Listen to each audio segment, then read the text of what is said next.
Hello and welcome. Here's what's happening right now. Rolling out billions in relief. What's going on is not a transition. It's a rupture. The lifeline for businesses battered by tariffs. The system's broken. Outrage over a 12-year-old shooting suspect's criminal past. Money was sent and no ticket was exchanged. Plus, how fraudsters are targeting film lovers.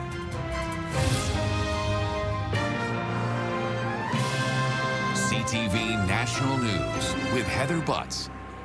The Prime Minister is forging ahead with a suite of new measures he says will support the Canadian economy without relying on trade with the United States. Mark Carney is introducing a Buy Canadian policy and tariff relief for certain sectors. He's also putting a pause to the electric vehicle sales mandate. We'll begin with details of the major funding announcement. CTV's Abigail Beeman takes us through what we know so far. Abigail. Heather, the Prime Minister presented a wide range of announcements on the heels of his cabinet meeting in Toronto, saying it's about presenting a new approach at a time when Canada's relationship with our biggest trading partner is up in the air. We will build big, build bold, build Canadian. Touring a plant in the Greater Toronto area, the Prime Minister laid out Ottawa's plans to help Canadian industries in the face of a trade war, including help for those impacted by tariffs with a new $5 billion fund and specific help for the canola sector, hard hit by Chinese tariffs last month. What will be important here is to see how the federal government and provincial governments work with the business community to really identify what those needs are, support them, and work closely with labor organizations and the workers themselves. And the Prime Minister is pausing the 2026 electric vehicle target while reviewing the overall mandate. He's finally admitted that the Conservatives were right, just like we were right on the carbon tax. But he's doing a clumsy retreat, saying that he's going to delay this mandate. Mark Carney also promising more federal action for the Buy Canadian movement. The government's introducing a new comprehensive Buy Canadian policy that will move from best efforts to buy Canadian to a clear obligation to do so. No word on what that means for the deal to buy American F-35 fighter jets, still under review by the government, while a new climate competitiveness strategy was announced as coming soon. I'm glad to hear that we are finally hearing a little bit about climate change from the new Prime Minister, who has been, eerily silent on this issue. In addition to a new climate strategy, the Prime Minister also promised a new defense strategy to support investment spending that he called, quote, enormous, and all this against the backdrop of a looming fall budget to explain how all the austerity and investment will be balanced. Heather? Abigail Beeman in Ottawa for us tonight. Thank you. The pause in the federal electric vehicle sales mandate is being applauded by the auto industry after it demanded the move for months. But experts warn we must push on with electrification and give car buyers more incentives to make the switch. CTV's BC Bureau Chief Andrew Johnson is tracking reaction for us. Andrew, where is the transition to EVs expected to go from here? Heather, the auto industry is now calling on the two provinces with electric vehicle mandates, BC and Quebec, to follow Ottawa's lead and hit pause to rethink the speed of this transition. In a Canadian industry whose direction is largely set by decisions made next door, the auto sector is praising the pause on EV sales mandates after it says it was abandoned by Donald Trump's White House. Our biggest customers said, we don't want your product. The Americans said, we're ending the incentives, we're ending the industrial support. Let's go back to pickup trucks and dinosaurs. The mandate required 20% of new light-duty vehicles sold in Canada to be fully electric or plug-in hybrid in 2026, 60% by 2030, and 100% by 2035. A lot has changed for automakers since those targets were announced a year and a half ago.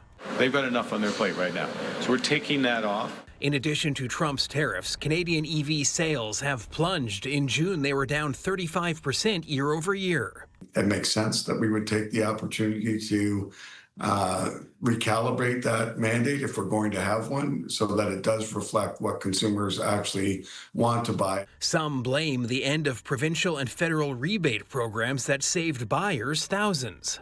Experts say those incentives need to return, and a new timeline for the EV transition needs to abandon the one-size-fits-all approach. We need to really find the right speed and different speeds in urban and rural areas. And we need to make sure that vehicles remain affordable for Canadians. But we also need to acknowledge that there is a cost to driving an internal combustion engine vehicle. Canadian automakers say they are fully committed to an electrified future, but that car buyers need to drive that transition, not government. Heather. Andrew Johnson in Vancouver, thanks. Let's take a deeper look at what's behind today's announcements. For more, we bring in our chief political correspondent, Vashi Capellos. Vashi, let's start with the EV announcement. This is a major walkback of a commitment by the former Prime Minister and Liberal leader. What does this say about the change in priorities here? Yeah, I think it is significant. You're right to note that, Heather. And actually, the sources I've been speaking to say it may not end there, that there are a number of climate policies that the former Prime Minister put forward, marquee policies, really, when you're thinking about addressing climate change, that, critics and industry have said could reduce our competitiveness. And they are being discussed right now in the Prime Minister's office, things like the emissions cap on oil and gas, clean fuel regulations. There'll be a partial review of that.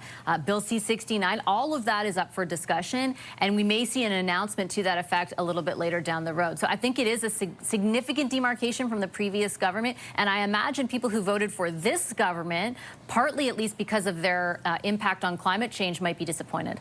And Vashi, looking at the suite of new measures and in particular the funding support for companies affected by tariffs, it's more promises, yet still no clear picture on how they're going to make this work.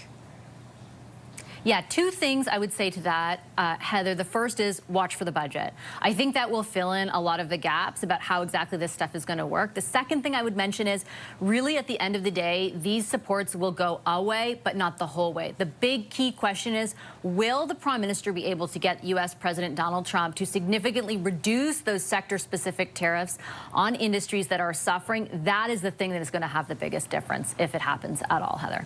All right, Vashi, thank you as always for your insight. New job numbers out today show just how much the Canadian economy is being negatively affected by U.S. tariffs. The unemployment rate jumped to 7.1%. CTV's Sarah Plowman now on why finding a job is harder than ever for so many. Sarah. Heather, here on the street, it didn't take long to find someone who's searching for a job. Justin Byers is a recent university graduate, but finding a job might have become his toughest test. I'm looking for an accounting job, and I'm having a really tough time with it. He feels as though he's competing with a lot of people with more experience, even if he's after an entry-level position. Feels really hard right now. Canada lost 66,000 jobs last month. The bulk were part-time. That pushed the unemployment rate to 7.1%, the highest it's been since May 2016 outside of the pandemic. This is not good news. We've seen essentially employment stagnate since the start of the year. Sectors like scientific and technical services that were once leaders in job gains saw huge job losses. We're starting again to see some implications of this trade war that is spreading beyond just those key export sectors. This cafe owner feels it too. Here, sales are down and costs are up. She's reassessing how many shifts she'll need. Shifts are definitely, being trimmed and reevaluated because it's a downturn. Down the street, this restaurant is closing and consolidating with another. Sales have been slow since the pandemic as rent and prices went up. It just got to a point where we weren't really making any money, and there's an awful lot of work to not make any money. This job report is expected to be one factor the Bank of Canada will consider as it makes its next rate decision on September 17th. Heather. Sarah, thank you. CTV's chief financial correspondent Amanda Lang joins me now for more on the latest job numbers. Amanda, we haven't seen the unemployment rate this high in nearly a decade, besides during the pandemic. How worried should we be at this point, and is it going to get worse before it gets better? I think that's the cause of the worry. There had been a hope for all of us, especially businesses, that this would be a short-term dislocation. The Prime Minister signaled it today in his words and in his programs. We're in it for the long haul. This is a rupture. The support's $1.6 billion for employment insurance extensions, $5 billion in that strategic response fund says this could go on a while. So businesses like the one you just heard that have been just hanging on, hoping for a trade deal, might now reassess and say, look, I actually do have to make a change. I would say we don't know for sure, but expect the numbers to get worse before they get better and for these supports to be much needed, Heather. All right, time will tell on that for sure. CTV's chief financial correspondent, Amanda Langforce, thank you. The issue of crime in this country and what the federal government is doing about it came up today as the Prime Minister took questions from the media. Mark Carney says his government will be prioritizing, among other issues, bail reform. This government is committed to reforming the criminal code to ensure that organized crime, gang crime, crime with handguns, home invasions, auto theft, that the individuals who participate in those crimes pay the price they should with consecutive sentencing, that they are not in a position where they commit a crime one day and they're arrested and then out on bail the next. So bail reform being at the heart of it. Carney's comments will no doubt be resonating with the family of an Ontario man who was allegedly shot by a 12-year-old. They say the last few weeks have been a nightmare, not only as they come to grips with the nature of the violent crime, but also to find out that the child suspect was released on bail not once, but twice. CTV's Adrian Gobriel spoke to the uncle of the victim who is still fearing for his safety. Adrian. Yeah, Heather, the broad daylight attack took place right here in this Markham, Ontario community on August 14th. And if you follow me, I'll show you the driveway where the 30-year-old man pulled in his vehicle. He was sitting in his car watching the Blue Jays game on his phone. The little did he know that an individual was approaching, gun in hand, preparing to ambush him. With a black hood pulled over their face, wearing white gloves, gun drawn, this security video shows an individual crossing the road and then crouching down as they move closer to their target for the surprise attack. Police have arrested a 12-year-old boy. How difficult is that for you, your nephew, your family to come to terms with? It was quite disturbing for all of us because we all have, I have young kids. Junad Razvi has asked that we not show his face because the young boy who police allege shot his 30-year-old nephew is now out on bail. As you can imagine, that is something to be quite fearful about, something to be highly concerned about. CTV News has learned that the alleged child shooter, now charged with attempted murder and discharging a firearm with intent, was already out on bail at the time of this shooting. That's exactly what makes it so disturbing and shocking. That's why we are, once again, appealing for reform to the bail system. This is not about politics. It's about safety. The system's broken. Following this and other shocking acts of violence, Prime Minister Mark Carney announcing today that bail reform legislation will be tabled in the coming weeks. Can it come soon enough for you and your family? This is something that can't wait months. This needs to be done ASAP. Following this shooting, the victim managed to reverse out of the driveway and flee the scene as the gunman and getaway vehicle gave chase. Shot twice in the leg, the victim has been released from hospital. Now, police believe this was a targeted shooting, though neither they nor the family are sharing a possible motive. Heather. Adrian Gobriel reporting for us this evening. Thank you. The Manitoba man suspected of carrying out a mass stabbing, including the death of his sister, was out on bail. The suspect was killed when the stolen car he fled the scene with crashed into an RCMP cruiser. Police say Tyrone Simard stabbed 8 people. Court records show Simard was charged with assault with a weapon and mischief back in June and released with conditions. Remember, innocent until proven guilty, huh? An alleged cult leader and self-proclaimed Queen of Canada appeared in Saskatchewan Provincial Court this morning. Romana Didelot gathered a following with her QAnon-inspired conspiracy theories. She and 15 of her followers were arrested this week when police found imitation firearms in their rural Saskatchewan compound. Didelot was released with conditions but rearrested when she failed to comply. She will remain in custody until her bail hearing Monday. Coming up, hundreds detained. The largest single-site enforcement operation in the history of Homeland Security investigations. What led ICE to the massive raid?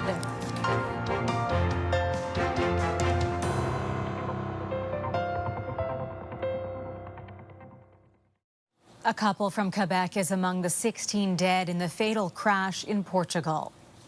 They were both, if you want, stars in their specialized field, and they were in love. They were a great couple. They come here for a vacation and they die.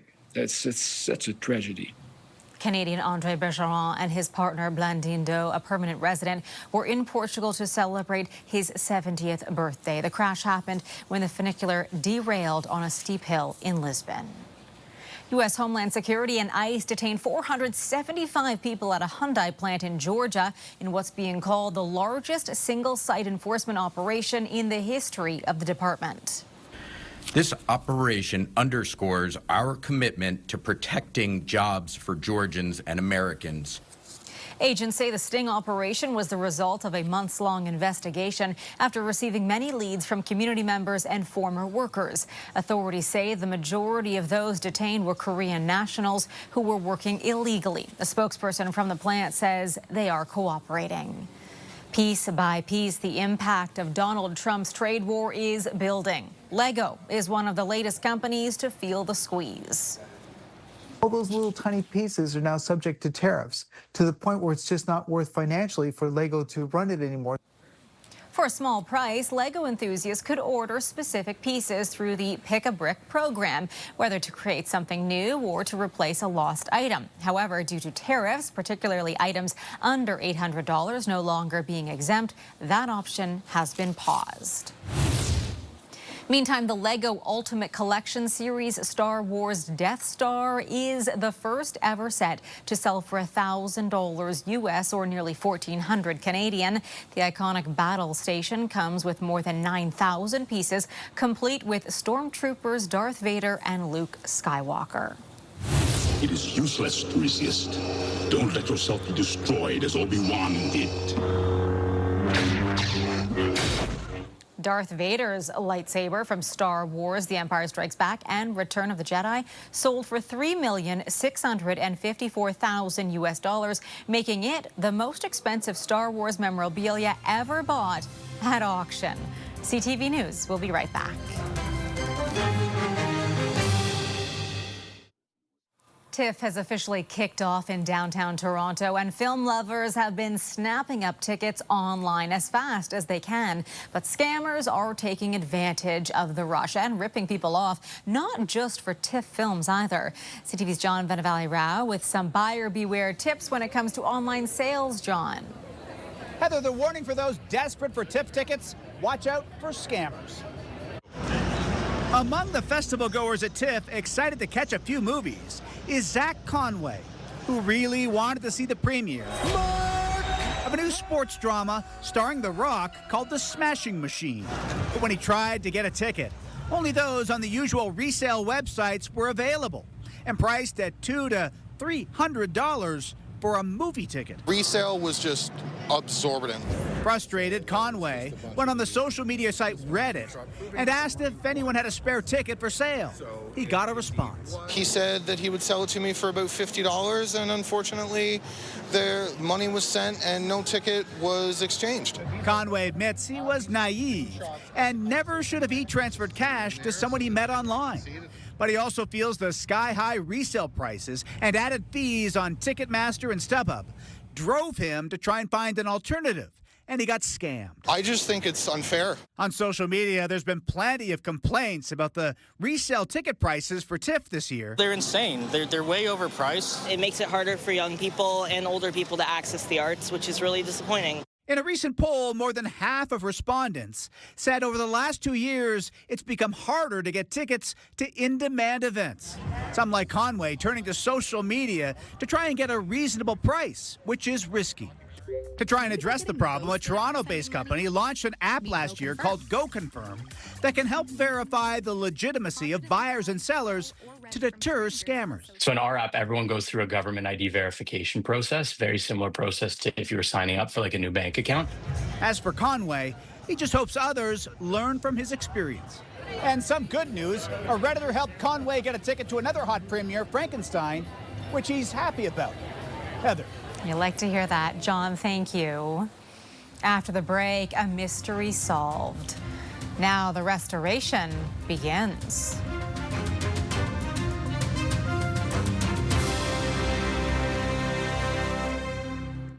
What happened to aviator Amelia Earhart on her final flight has remained a mystery for decades, but it's another disappearance that has people talking now in Newfoundland and Labrador. Not the pilot herself, but a statue in her honor that was brazenly lifted from a display in the town of Harbour Grace this past spring. CTV's Garrett Berry has that story.